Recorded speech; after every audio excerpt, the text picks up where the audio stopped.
আজকে রান্না করলাম লেটকা খিচুড়ি। আর কিভাবে কিভাবে রান্না করলাম সেটা তো আপনাদের সাথে শেয়ার করবই।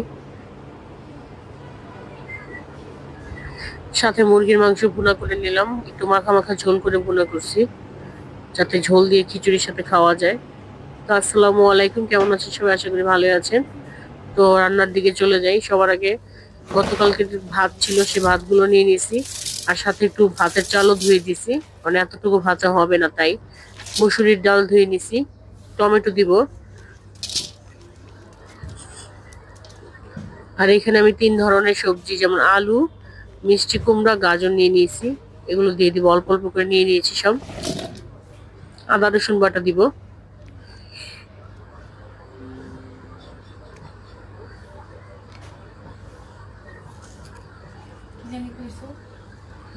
জিরার গুঁড়া দিব, কাঁচা জিরার গুঁড়া।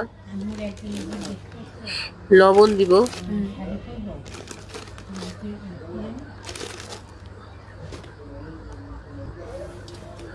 হলুদের গুঁড়া দিব আর মরিচের গুঁড়া, সাথে একটু ধনিয়ার গুঁড়াও দিয়ে দিব।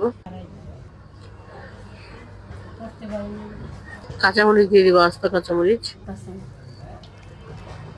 একটু পেঁয়াজ দিয়ে দিব। পরে আমার খিচুড়িটা আবার বাগার দিব। তো আমি এটা ভালো করে হাত দিয়ে মেখে দিব। মেখে পরিমাণ মতো পানি দিয়ে দিব।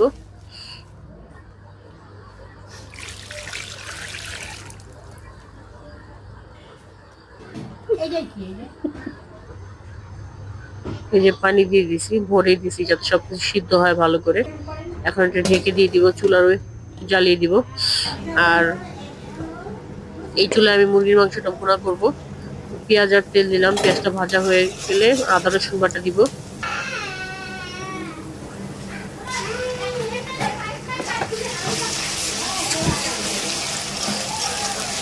আদা রসুন বাটা দিয়ে ভালো করে ভেজে নিব। এরপর টমেটো দিব, লবণ দিব,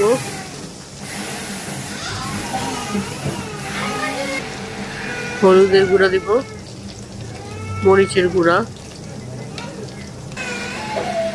ধনিয়ার গুঁড়া, জিরার গুঁড়া, সব মশলা দিয়ে পানি দিয়ে দিব। এরপর তেজপাতা, এলাচ, দারচিনি দিব, কাঁচামরিচ দিব। এখন মাংসগুলো দিয়ে ভালো করে কষাবো। দেখি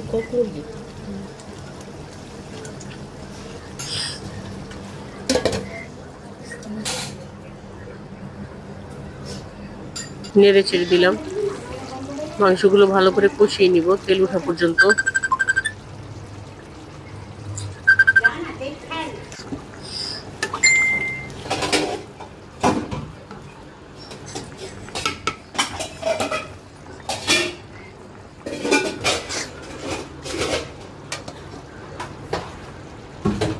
খিচুড়িটাও হয়ে আসছে।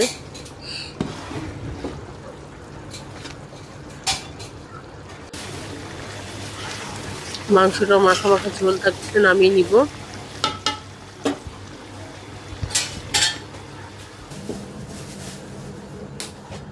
এখন খিচুড়িটা বাগার দিব। রসুন, পেঁয়াজ আর শুকনো মরিচ দিচ্ছি এখানে। পেঁয়াজটা ভালো করে ভাজবো। ভাজা হয়ে গেলে খিচুড়ির মধ্যে দিয়ে খিচুড়িটা নেড়ে চেড়ে নামিয়ে নিব। তো আজকে এই পর্যন্তই। ভালো থাকবেন সবাই। আসসালামু আলাইকুম।